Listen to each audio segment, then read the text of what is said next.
जय श्री कृष्णा, राधे राधे, जय माता दी। मित्रों, जहाँ गुप्त रूप से माँ शक्ति की आराधना की जाती है, वहाँ नवरात्रि के पहले दिन माँ काली की उपासना का विधान है। माँ काली केवल विनाश की देवी नहीं, बल्कि अज्ञान, भय और नकारात्मक शक्तियों का नाश करने वाली महाशक्ति हैं। तो आज के इस वीडियो में आइए हम सुनते हैं माँ काली की दिव्य और रहस्यमयी कथा, जिसे सुनने मात्र से भय दूर होता है और साधना सफल होती है। और गुप्त नवरात्रि के पहले दिन माँ काली की आराधना की जाती है। तो आइए माँ काली की कथा सुनते हैं, तो वीडियो में अंत तक बनी रहिए।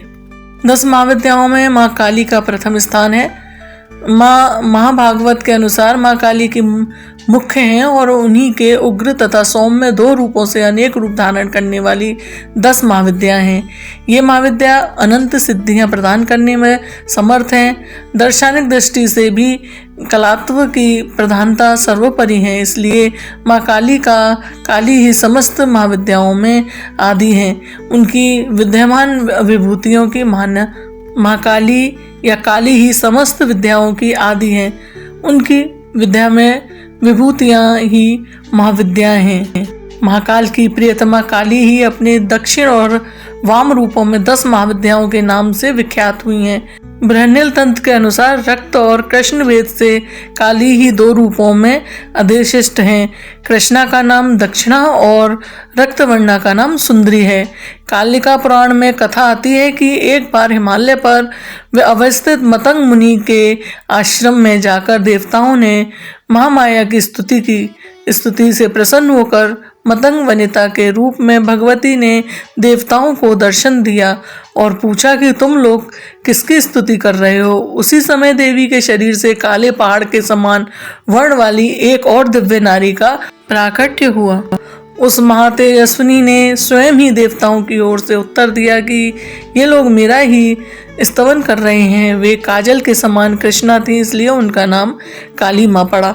दुर्गा सप्तशती के अनुसार एक बार शुंभ निशुंभ के अत्याचार से व्यथित होकर देवताओं ने हिमालय पर जाकर देवी सूक्त से देवी की स्तुति की और तब गौरी की देह से कौशिका का प्राकट्य हुआ। कौशिकी के अलग होते ही अम्बा पार्वती का स्वरूप कृष्ण हो गया और काली माँ नाम से विख्यात हुई। काली को नीला स्वरूपा होने का कारण तारा भी कहते हैं। नारद पंचरात्र के अनुसार एक बार काली के मन में आया कि वे पुनः गौरी हो जाएं।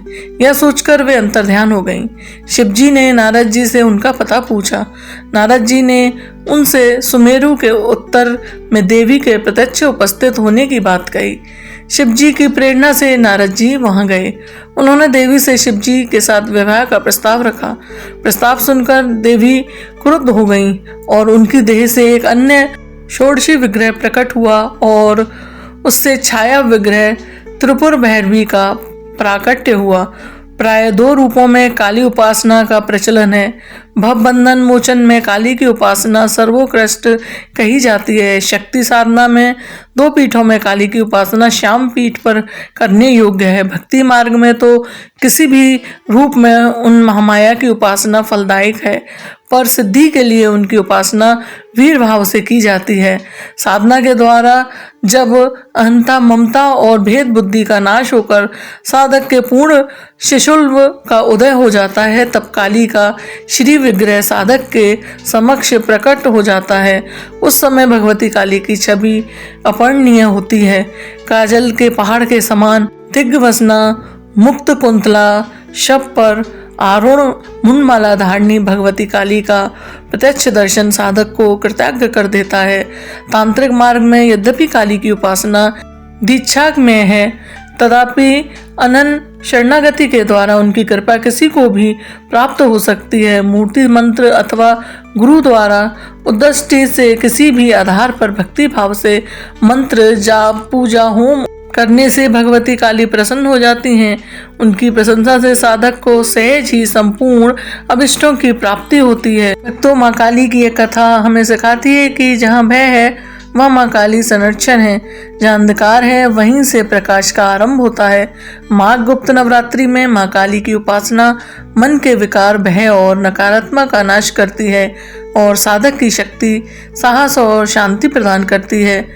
यदि गुप्त नवरात्रों में श्रद्धा से ये कथा सुनी जाए तो माँ काली की कृपा निश्चित रूप से जीवन में प्रकट होती है। मित्रों, कल हम दूसरी माँ विद्या की दिव्य कथा सुनेंगे, इसलिए आप मेरे साथ इस पावन साधना में जुड़े रहिए। जय माँ काली, जय महाकाली।